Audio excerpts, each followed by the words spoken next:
All right, everyone, welcome back to the Midnight Magic Music channel. I am your humble host, Lord Cephas. I am joined, as always, by the Earl of Florida. Earl, how are you doing this evening? I've got a hangnail on my big toe. But other than that, I'm wonderful. Toes can be very painful. Ingrown toenails, that can absolutely hurt. So hopefully you're able to get over your medical malady sooner than later. We wish you a speedy recovery, as it were. But tonight we've come together to record our next Combat1 wrestling podcast. Specifically tonight, we are going to be discussing WrestleMania 39, both nights one and night two. Kind of give a recap on it, our thoughts. It's not going to be a super long show tonight, but just kind of get our stuff out there, kind of what we talked about, what we saw, what we liked, what we're looking forward to in the near future with WWE. And so we're going to start with WrestleMania 39, which emanated from, they kept calling it a WrestleMania Goes Hollywood. Technically, it was Inglewood, California, technically, SoFi Stadium. And the first match of the opening night was Austin Theory defending his United States Championship against, dare I say, the icon, John. Where did the Earl go? Oh, there you are. Couldn't see you for a second there. The icon, you could probably apply that term, John Cena. The doctor of thugonomics was there in the house. Hadn't been seen really wrestling for much over the last couple of years, but he came back for WrestleMania to challenge for the United States Championship. Earl, I know you spent time watching this specifically. What jumped out to you? Well, first of all, I'm not a John Cena fanatic. He came around after I stopped watching wrestling, Mhm. so my taste of him has been mostly from YouTube videos from his wrestling and interviews, but mostly him going Hollywood. Right. See what I see what see I what you did did. That's clever. Look at you. now. So the match began, and it was for the United States Championship, actually, which was interesting. It kind of gave me an expectation of who was going to win, Mhm. since we know Jonathan is solidly in his career in Hollywood right now. So it was. See, I'm at a little bit of disadvantage because I'm not fully aware of all of John Cena's abilities and gimmicks, Mhm. but I do know he has a strong ring presence and everything. But mostly that match was, let's see Austin Theory beat the crap out of him. And you know what? Personally, I'm okay with that Mhm. because I'm not a big John Cena fan, but I mean he's okay. But no, they worked the crowd a little bit. The crowd, was obviously for Cena, but for the most part, it was one sided, and Theory carried the match. Mhm. Uh, I mean, I'm sure Cena was probably allowed to do this as long as he was told no unnecessary risks because we don't want him getting hurt. He is a peacemaker, by the way. So, Right. Oh, so I mean, I see what you did there with that too. he had a lot of things that I've seen him do in other wrestling uh, extravaganzas that he probably was told he could not do in this one. So a lot of it was very, very much. If you've seen the match where you have one favorite and one who's like an up and comer, Mhm. you've seen where the up and comer just gets smashed around a bit. And he has a few moments of coming back and then smashed around a bit. That's Right. literally Theory carried it very well. Cena did pretty good work in facial mannerisms and expressions, but for the most part, there was not a whole lot of technical wrestling or showy wrestling. It was very much uh, I mean, it boosted Austin Theory obviously because he came away with the spoiler, the win, retaining his belt, and it didn't leave me wanting to see Cena again. Honestly, so if you're a Cena fan, you'll probably enjoy the match because it's a callback to him coming back to his roots. But for an old returning wrestling dog like me, I was unimpressed. But I also understand that there are a lot of rules that they probably had to iron out so that he couldn't potentially get hurt and not be able to make any acting scheduling. So I understand, but for me, Yes, I made the noise and the thumbs. I really wasn't sure that this would be a show that featured sounds, but there it is. The Earl working on his voiceover work, perhaps looking for some gigs. The In all honesty, you know what would have been just as good as seeing Cena there? hmm, Not seeing Cena there. I understand had he done that more. if he had done that more, I would have accepted it because that's kind of what I saw was. Well, I know the goal was to give Austin Theory the win. He picked up the victory. It was off a ref bump where the referee got hit with Theory's leg swinging when he was going through the attitude adjustment. He was able to get the win.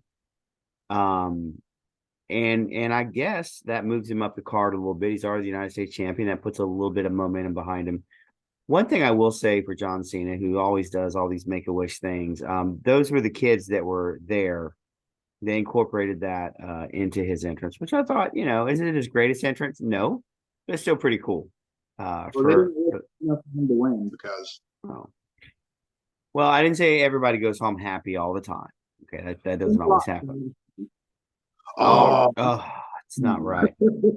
All right. The next match was a fatal four-way. It had the Street Profits. It had the Viking Raiders. It had Alpha Academy, and then it had Ricochet and Braun Strowman as the participants. Earl, did you get to watch this match all the way through? I did not get to watch the majority of it, so I'm a little. I saw the entrance. I was like, "Who are these people?" Because again, still a returnee from January, so I Sure. was like 100% sure who these people are, but I'm rooting for the Viking-looking dudes.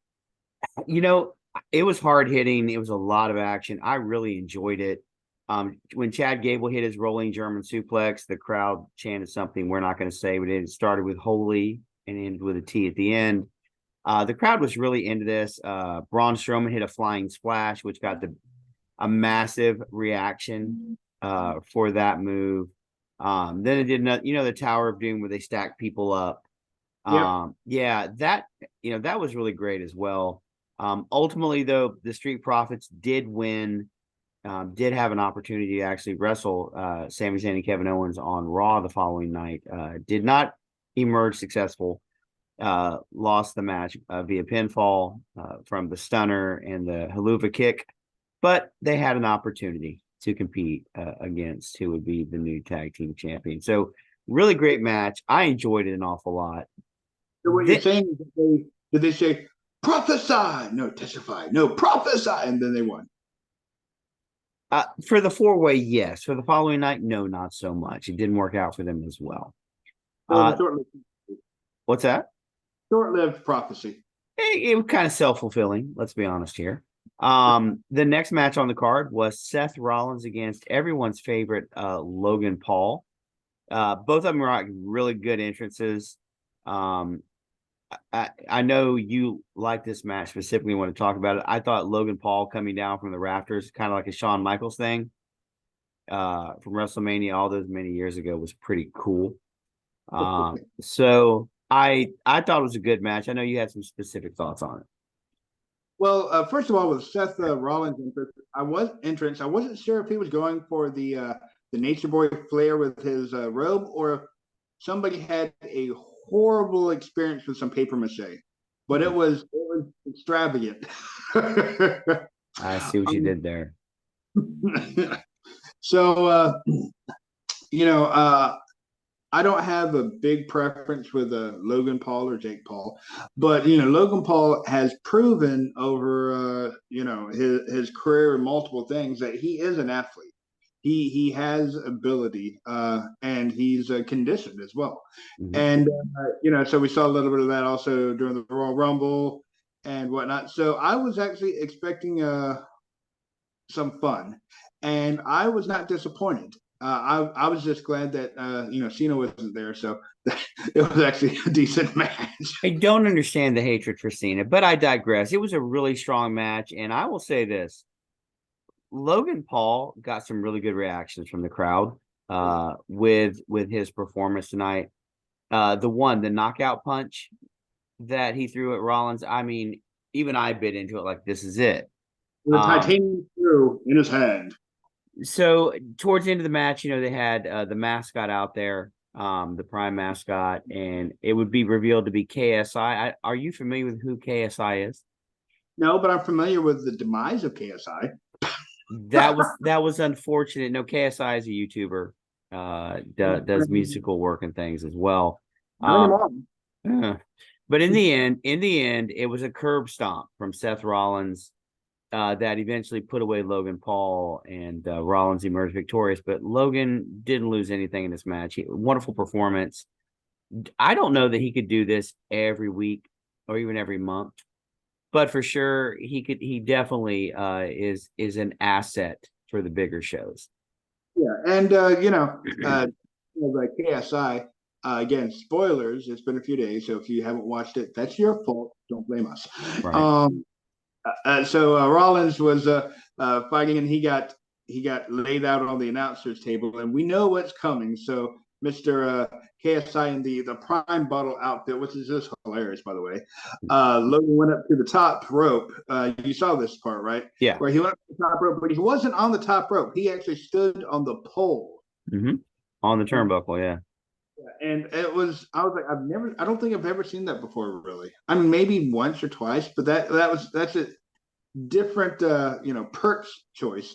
So obviously, he takes the swig, channels some Triple H in the air. Meanwhile, Rollins grabs his friend and swaps swaps with him.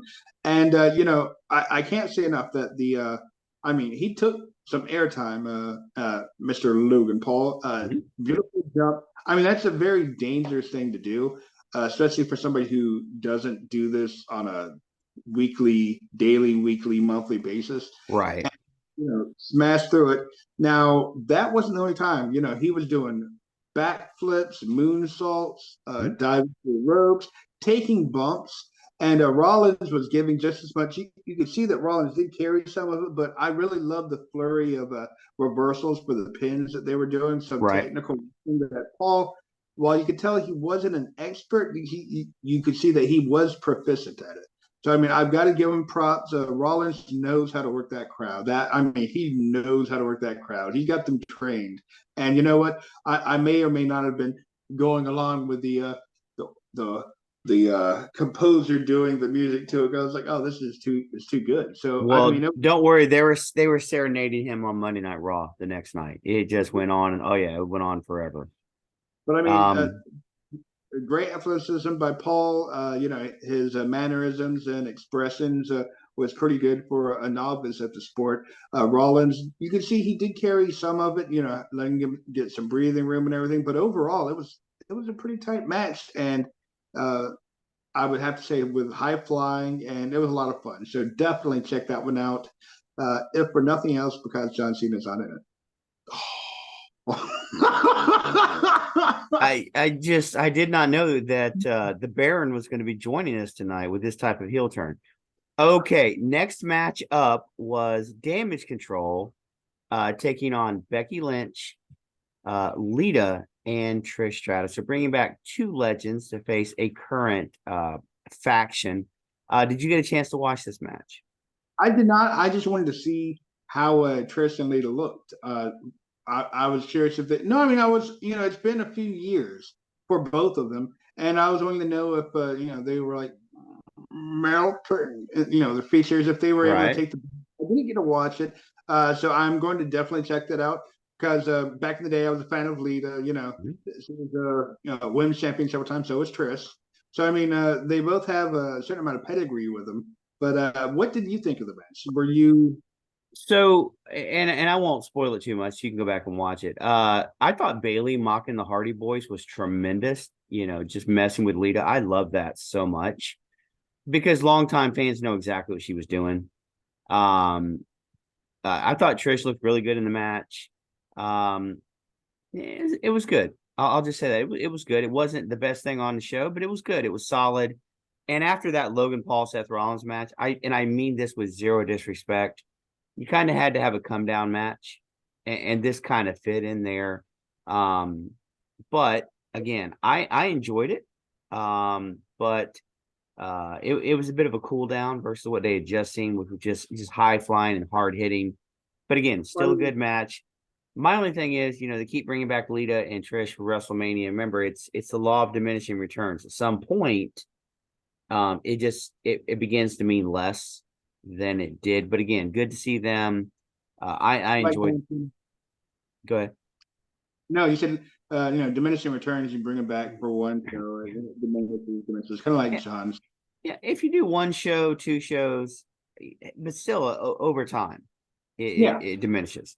So coming out of that, we go into the next match, another grudge match. This one was a family feud. It was newly minted Hall of Famer Rey Mysterio taking on his son, the hardened criminal himself, Dominic Mysterio. And these entrances were some of the funniest things and enjoyable things I saw. Dominic comes out in the patrol car and the police car, kind of showing his hardened criminal side. Rey Mysterio comes out in the lowrider in honor of Eddie Guerrero. It was a really good match. Dominic, I thought, did a great job. Did you get a chance to watch it? Nope. This is also one of the ones that's on my to-do list because I love me some Mysterio, both Rey Mysterio, which for the record, his rope spinning 619 is Yes.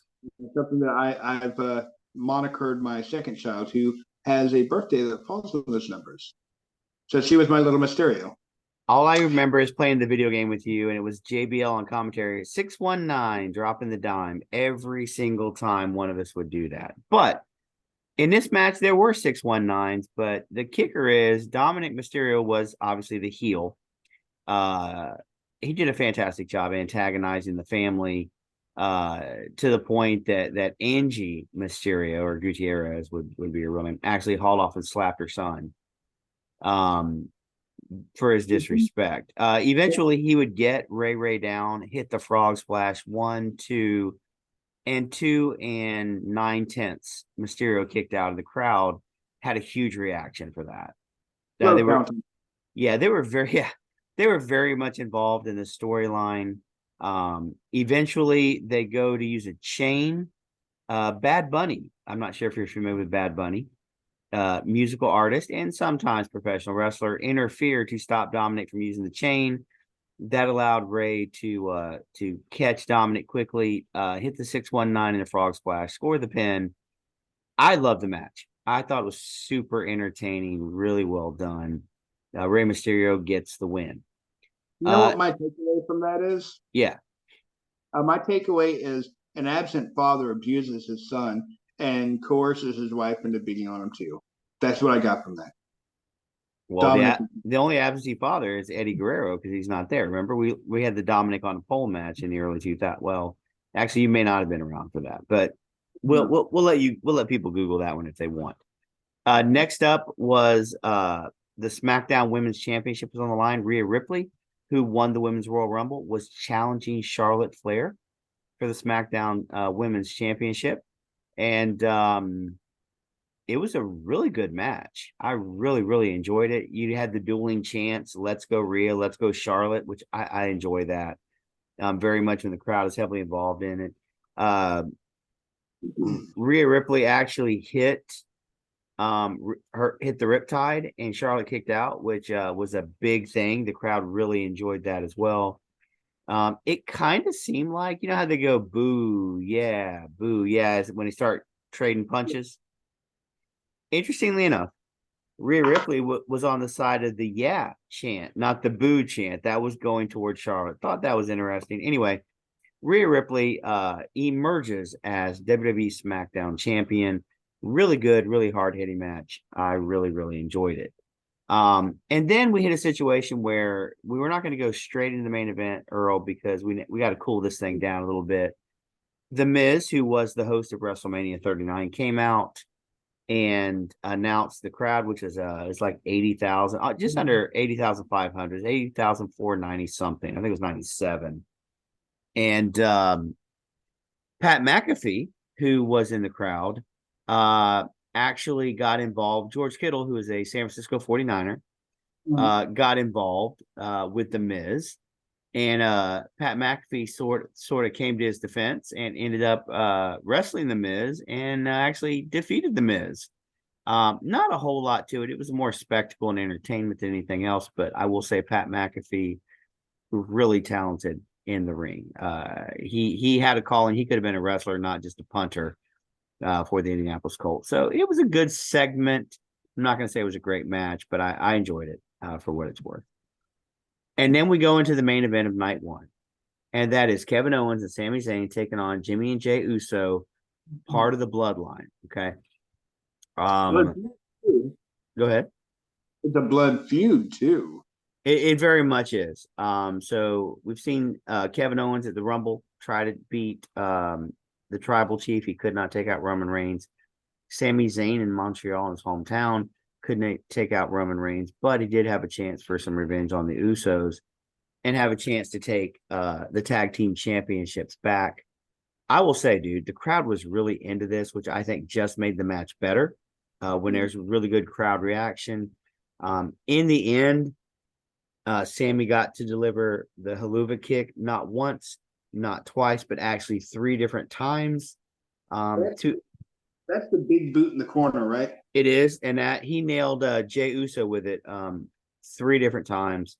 When Sammy tagged in, the place went crazy. It was just a good match, a good finish, and finally, we see the bloodline take one on the chin. So the Usos drop the tag straps to Sami Zayn and Kevin Owens. So it was an excellent match. It was a good payoff for, man, what's been about 9 months of story between Sami Zayn and the bloodline. So night one is now in the books. It was a really good outing, I thought, from everybody and what they did. But now we're going to move over to night number 2.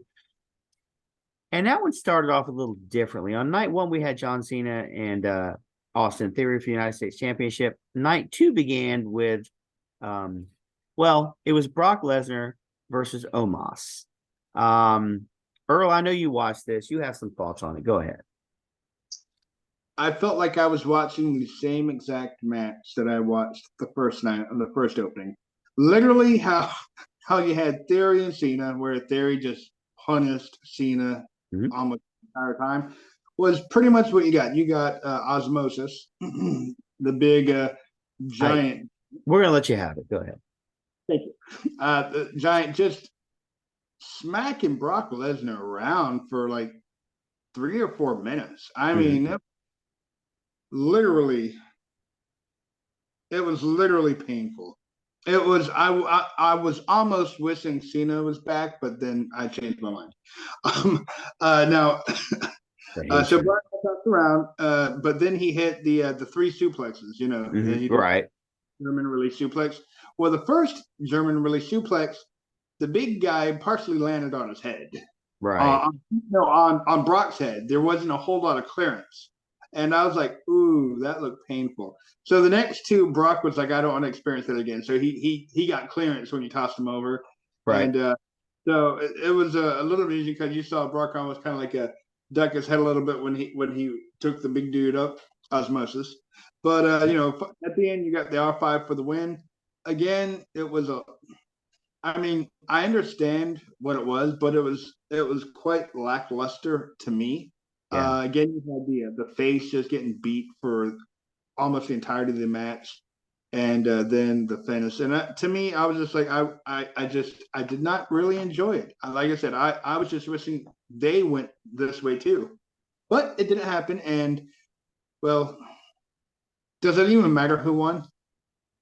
I mean, if you had a wager laid on it, not that anybody would do that. But Brock Lesnar did win. He nailed the F5 after the 3 suplexes you were referencing and scored the pin. I think the biggest problem is Omos. He's big, but his offense doesn't really look as strong or as far developed, which makes it look a little weaker, maybe takes away some of the match and believability there. But Brock gets the win in the books at WrestleMania, yet another year, another win. Following up with that, we have the women's showcase matches where we had 4 teams involved. We have Liv Morgan and Raquel Rodriguez versus Natalya and Shotzi Blackheart versus Ronda Rousey and Shayna Baszler versus Chelsea Green and Sonya Deville. Earl, did you get a chance to see this? I did get to watch this one. Okay. And was a lot of fun. I mean, the seven ladies involved in the match were outstanding. Uh, it was fun, high intensity. The crowd was actually kind of into it, and I mean, you had some technical moves, you had some high flying moves, you had some risk taking, Mhm. and they were taking bumps and they were selling it. And like I said, the seven women involved in this match were outstanding. I'm a big fan of Natalia. She has been there for now almost 14, almost 15 years, closing in on that. And I was happy to see her get featured on WrestleMania. That makes my heart very, very happy. Um, Well, Unfortunately, she had the double sharpshooter, which was very cool, by the way. that was actually pretty awesome. And I don't know if you noticed or not, they did the old heart attack clothesline Oh, where the anvil would hold them and then Bret Hart would hit off the rope and hit his clothesline. yeah. Natalia and Shotzi did that, kind of a throwback to her dad, Jim the Anvil Neidhart. Which I did Um, not know until the announcer said, "Oh, that's Neil Lane." yep. Oh, but Liv Morgan was very good, and Raquel Rodriguez, who and I don't mean this disrespectfully, she's a larger woman, Yeah. frame, and so she worked it, and she a lot of bigger athletes, they don't have the stamina of some of the smaller athletes. Right. Uh, but she went pretty full tilt the entire time. Like I said, it was a very good match between the seven women involved in this because there were only really seven participants in this. this yes, Well, I'm throwing shade at you, Ruda Rousey. No, she's Ruda Rousey. I know her name's Ronda, but I don't care. She's Ruda Rousey. The face paint was just disturbing. Not in a ooh scary or ooh that's weird. That's just a why should I care kind of way. so what And you're I did saying, go ahead. and I didn't care because she was. It was just I don't even know why she was involved in this match. I would have put. I'm not. I understand from PR and got we got people watching, but I'm like her involvement was lackluster in the little bit that she did have. Didn't impress anybody. In Well, I fact, think that was purposeful though to limit her time in the ring, yeah, kind of feature some of the other ladies. but that wasn't even limiting. That was her role was pretty much eliminated in that because it was just it was ridiculous. I don't know why she was there. And like you said, I understand limited her time in the ring. She's still there, but to me, if she can join the ranks of Cena and in the fact that I couldn't care less. I mean, yes, she got the submission at the end, but and held on to break it after the tap out. But I'm like, nobody. I don't think she's relevant anymore.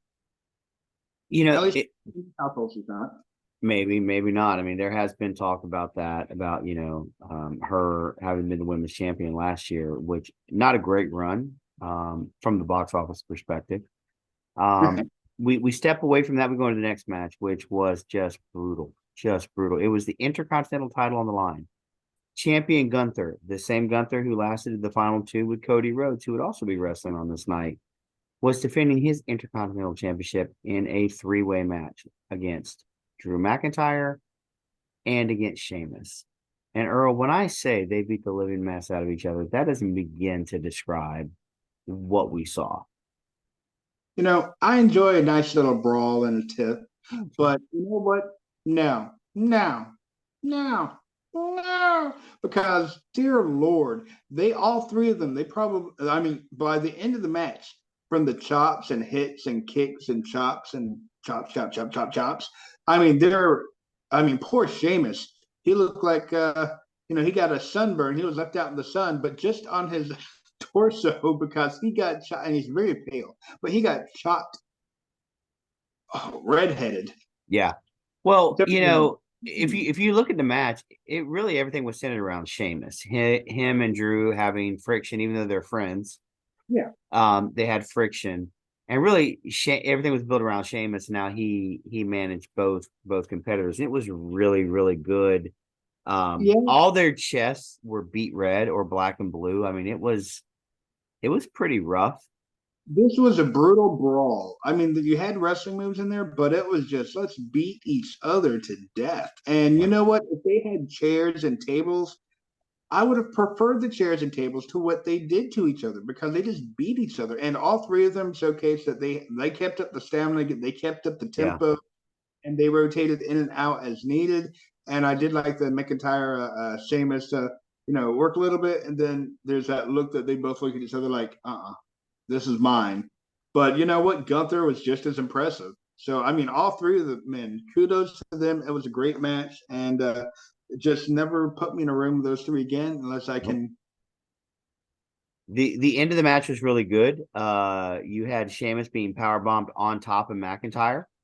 Oh, that was beautiful. Then he gets thrown out of the way, and then he power bombs McIntyre. Or this is Gunther I'm speaking of, and gets the pin. I mean, what a great match! The crowd was all over it, giving standing ovations to Sheamus after he just leveled like 30 shots on Drew McIntyre. Really, really fantastic match. Brutal, but really, really enjoyable. The crowd was only 29. It wasn't 30. I felt like it could have been 30. The next match became for the Raw Women's Championship, Bianca Belair, the reigning defending champion, against Asuka. And you had a chance to watch this match, didn't you? Yes, I did. All right. What are your thoughts on it? Bianca Belair is a powerhouse. I mean, hands down. She has the frame, but she's also got the build on the frame, and you can tell the physicality of this woman is very impressive. And Asuka, I was calling her Asuka. I'm sorry, please don't miss me in the face. Okay. I mean, let me get the camera up first. We can get that for MMM. But either way, so there was obviously a difference in the fight. It was a lot of back and forth, a lot of technicality, but I mean, it was also kind of brutal. Yeah. There was a distraction for the referee where Asuka went to hit her secret weapon. Mm-hmm. That's the weird sound for the miss, but I'll go with it. What she missed, and well, that was her. You're so clever. What she missed, yes. Mm-hmm. There was another part in the previously, which I'd been like, if I was fighting Bianca Belair, I would totally do this. And they were up on the turnbuckles, and Asuka was going back, and she grabbed onto Bianca's hair. Mm-hmm. She held on like she was like in a rodeo trying to tame it. But I mean, it was, you know what? I've got longer hair. I don't like to have my hair pulled, and that was you know what? I'm not. But it's about darn time that somebody did that. I mean, it's there. You might as well go for it. But Bianca still. I mean, I would have done it, or I would have checked her with it, which I'm sure she probably has had somebody do before in the ring. Is what I'm talking about. And I'm sure that at some point I can see somebody taking a knife or a pair of scissors, and taking that braid out, But again, she's very physical, but she's flexibility. She's able to do the flips and the pop up from the back to standing. I mean, she's very impressive. And but Asuka was also, it was not an easy feat to stay up with it, but she kept going, and I enjoyed both of them. But that it was a lot of fun, and I would have to rank that one in the higher matches too. Definitely thumbs up. I mean, obviously, not to spoil anybody, but the champion retains the championship. I spoiled it. Yeah, you did. Yeah, I see. Yet again, you're misleading people. The finish where basically Asuka rolls through into an armbar and Belair lifts her up and hits the KOD for the pin. Mm-hmm. That was a great sequence. They worked really well together. You don't want to talk about chemistry. Look, they had it. So did Rhea and Charlotte. That was a finish, because everybody who's watched some fighting movies or whatnot, you always get at a certain point in every few movies, the antagonist has the protagonist. The good guy is in a triangle usually, and they're choking him out, and then they lift him up into the slam, and it's very impressive. It's beautiful, but they get to take breaks. They get to be fresh. Sometimes they use hoists and wires to lift them up. The fact that they had wrestled for maybe 10 minutes and then that was the end. I'm like, that's some stamina and strength and listen. Bianca Belair is the greatest import from the University of Tennessee, the greatest athlete to come out of Tennessee. And that says a lot. But she is she's a special talent, dude. I can't wait to see where she goes from here. One other thing to throw out here for those, if you got to watch it, this might have slipped past you because Triple H talked about this at post WrestleMania press conference. You remember when the kids were on stage, Earl dancing with Bianca as she came out? They were doing a little bit of a choreo. Yeah. Do you remember the one young lady she kind of took forward with her down the ramp a little bit? There was Yes. one particular one. Her mom passed away earlier that day. Hmm.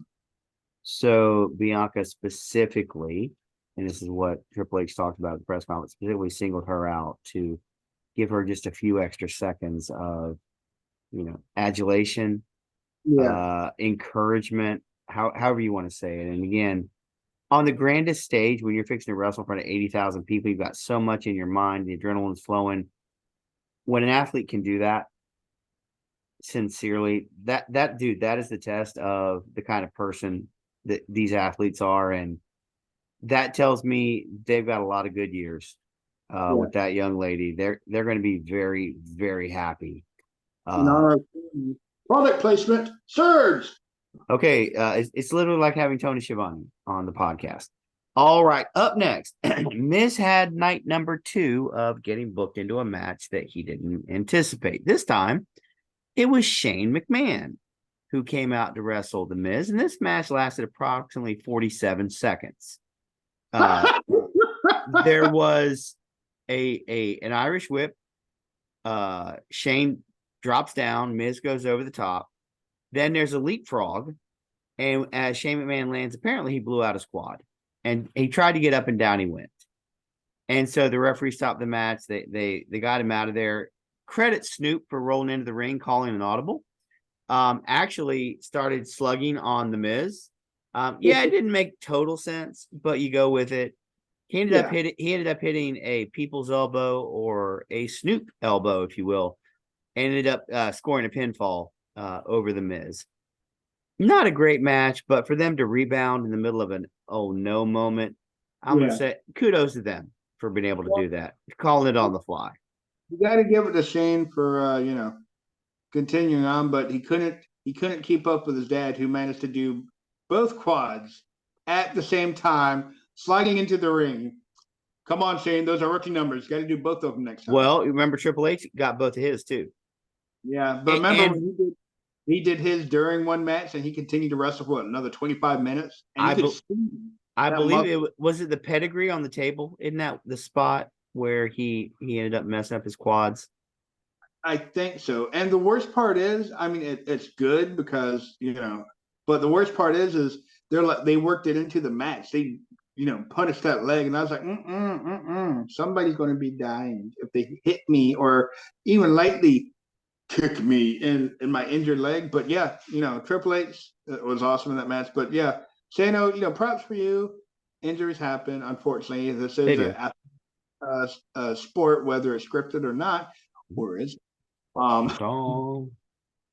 but injuries happen, and when those things happen, like you said, they have to throw an audible, and Snoop, yep, for the win. Hey, undefeated WrestleMania is that there, Snoop. All right, next matchup, Earl. Placed oddly on the card was Edge versus Finn Balor. Now, Finn Balor was performing on Sunday night as his demon character.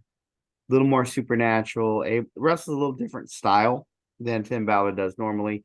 They contested this one in a Hell in a Cell. In other words, I assume this is the blow off of a feud. It's been hot at parts, it's been cold at parts, but I'm guessing this is the end of it. Did you get a chance to see this match? No, but when you say I'm guessing it's the end of it, so I'm assuming somebody didn't die, but they almost died. Well, Edge ends up winning the match. Now you have to understand, you kind of lap through the years. The demon character never used to lose, so it's kind of a big deal that the demon lost in the Hell in a Cell. Edge got to nail the concerto. Yeah, on Finn Balor. You can see the back of his head after the match where he had been busted open by a ladder. It was quite the beating they laid into each other. But ultimately, Edge would pin Finn Balor And what I believe is probably going to be the blow off. And that leads us to the final match of night number 2. The tribal chief himself, the head of the table, if you will. Acknowledge him. But what if it's a round table? They'd have a bunch of knights. Unless it was during the daytime, then that would be very confusing. But Roman Reigns, the reigning defending champion, over 935 days as of today, as the champion, was defending the Universal Championship against Cody Rhodes. Now, remember, Roman holds the Universal Championship. He also holds the WWE Championship as well. So he's got them both, but only the Universal title was on the line.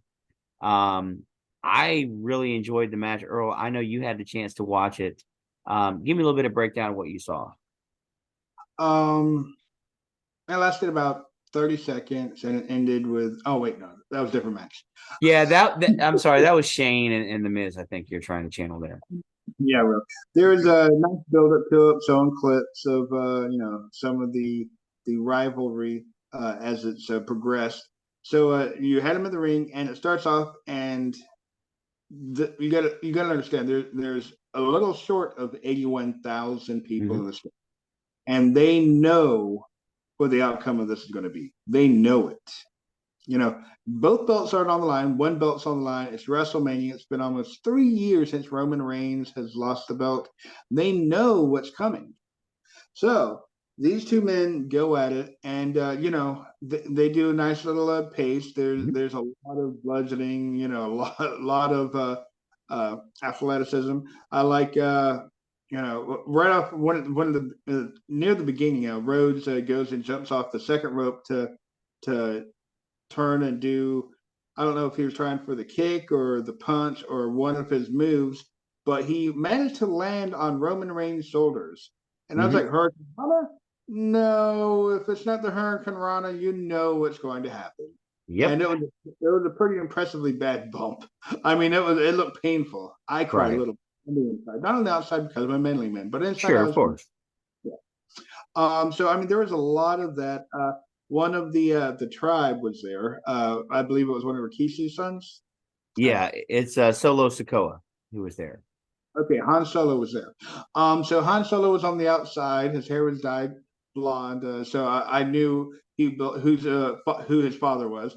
So he was just observing, peacefully, mind you. He was keeping an eye, making sure that everything was going the way it should. And he at one point, and they made it out of the ring a lot. I mean, Cody Rhodes and Roman Reigns, they fought all around that ring so many times, up the ramp even during one part. They both took bumps on that ground, and it looked painful. And I mean, it looked suitably painful. But Han Solo came around and watched on the ramp. He did not interfere because he is above that. He would never interfere. And so they made it back to the ring. I just look at the Wonder Twins, Lola and Henry. What's going on? When did we go off the rails here? But either way, one of the things, so obviously Cody Rhodes got tired at one point on the outside of the ring. So Han Solo was going to offer him a chair to sit in. From, the magic of camera angles, it appeared as though he may have, fallen onto the edge of the chair. He wasn't attacked with it. No. Oh, no, never. No. And so he pretended that his ribs were hurt for the rest of the match. But there were a few incidences where Han Solo, the tribe,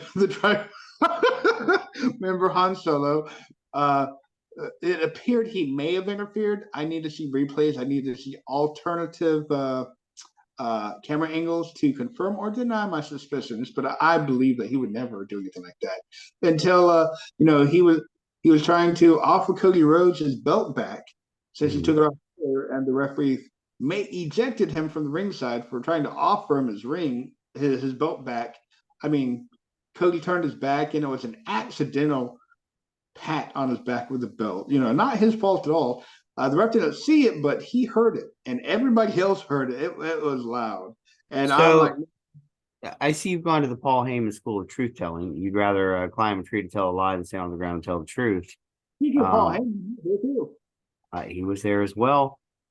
We'll skip towards the end of the match so you don't embarrass yourself any further. The Usos show up one night later, fresh off losing their tag team straps, to as you would say, just observe what's going on. The referee, they were there to make sure the referee was okay. Sure. They nailed the super kicks, which the crowd really enjoyed, but probably the pop of the night was when Kevin Owens and Sami Zayn came out to even the odds. Yeah, The from place, the crowd. yes, the place blew because you could feel it starting to build, right? You knew what was happening because of the sound of the crowd before you saw anybody. You're like, oh, I know what's coming. And it was really well done. It was very good. Cody going into doing his dad stuff. At that point, I just knew he was going to win. Yeah. Because he hits, he starts doing a little shuck and jive that Dusty Rhodes used to do, those jabs, the bionic elbow. I'm like, okay, this is his night. Then he hit 2 of his crossroads, which is his finishing move. Still could not put Roman Reigns away. Paul Heyman got involved. Eventually, Roman Reigns hits his spear and escapes WrestleMania 1, 2, 3, defeats Cody Rhodes. Cody becomes just one of a handful of Royal Rumble winners to not win at WrestleMania. So he joins that very small list of competitors that did not take advantage of the opportunity. Roman Reigns stands supreme yet again, 930 some odd days. Solidly on his own skill and determination and no help from anybody else. Oh, absolutely not. No. He's self-made and very much self-reliant as a man and as a champion. But both these guys were getting pops throughout the match. I mean, they were cheering and booing, like you said earlier, with the I forget which match it was we were talking about. That we were talking about the Charlotte Rhea Ripley. Yeah, so I mean, you had a lot of that, and there were pops for both men. Hit multiple finishing moves in the repertoire, and you just knew that was it. And then it was a kick out. Then the next one, you knew that was it. So I mean, up until the the last like 5-10 seconds, you thought Rhodes was still going to get it, right? But the last 5-7 seconds, at that point when there was a lull for a brief moment, right?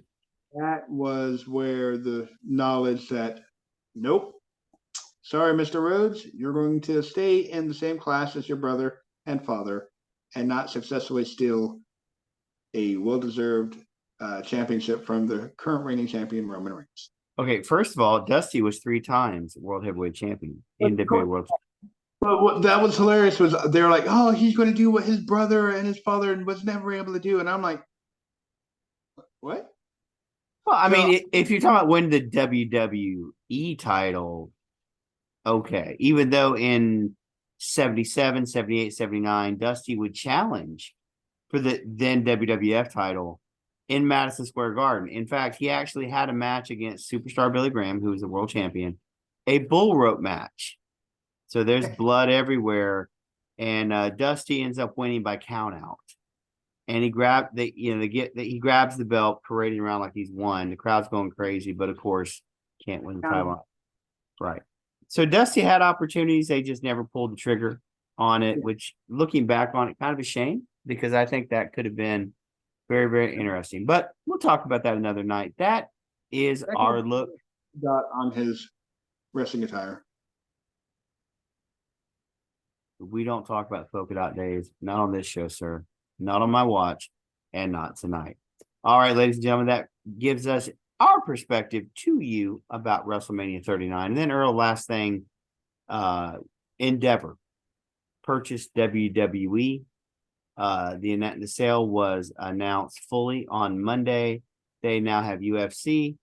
They have WWE under one corporate umbrella. They're not merging the two companies together. I know a lot of media have said that. That makes zero sense.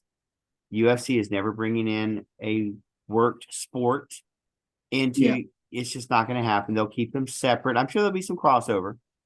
But beyond that, it's probably going to stay pretty separate. And so now we're going to start seeing what that means for the future. Who gets retained as far as the board of directors, who gets retained as far as creative, who's in charge of all that.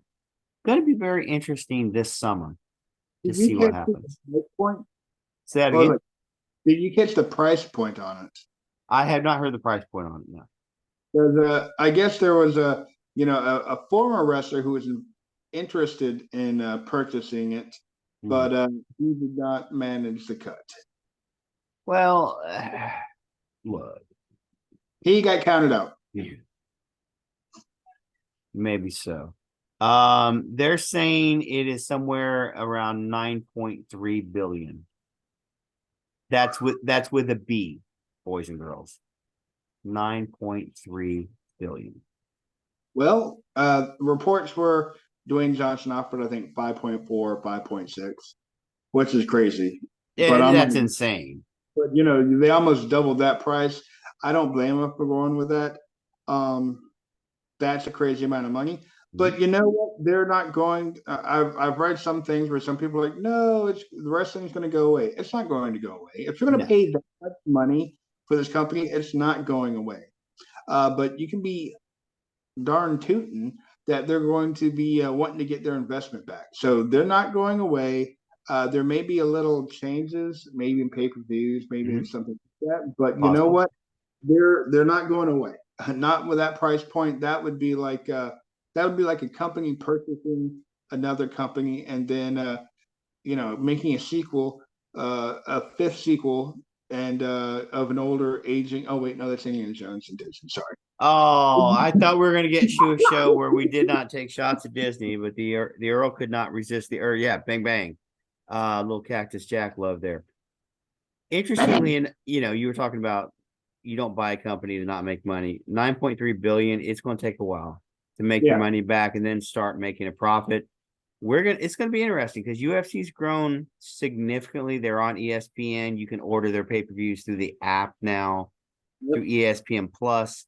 So hey, the WWE television deals come up for renewal in 2024. Which is next year. So you would think they would start working on those now. They're on Peacock streaming the network. A lot of moving parts, a lot of interesting things to follow over the next several months. But Earl, I appreciate you joining me tonight. We just wanted to get our thoughts out there in the ethosphere. Let you know what we thought of WrestleMania 39. It was fun to watch. Hopefully, we'll get to do the next pay-per-view as well, which I think is Backlash, I think, is usually the one that they have post WrestleMania, when they'll have a few rematches and whatnot coming out of it. So we'll try to bring you coverage for that as well. If you haven't checked it out, please check out our interview with Rod Thunderheart that we did last week as part of our Combat1 Wrestling podcast. One of the last individuals trained in the famed Heart Dungeon. Really good interview, not only from a wrestling perspective, but what he's doing now in terms of an author, the stories and things he's doing. We encourage you to check that out. It is here on the Midnight Magic Musings channel if you have not done so. So with that, we're going to bring this to a close. On behalf of the Earl of Florida, I'm your humble host, Lord Cephas. We thank you for listening. We thank you for participating. Go ahead and hit like, subscribe, leave a comment. We would greatly appreciate it. It really does help us with the ever-changing YouTube algorithm. We appreciate every one of you. Thank you for listening. Thank you for watching, and we'll see you next time.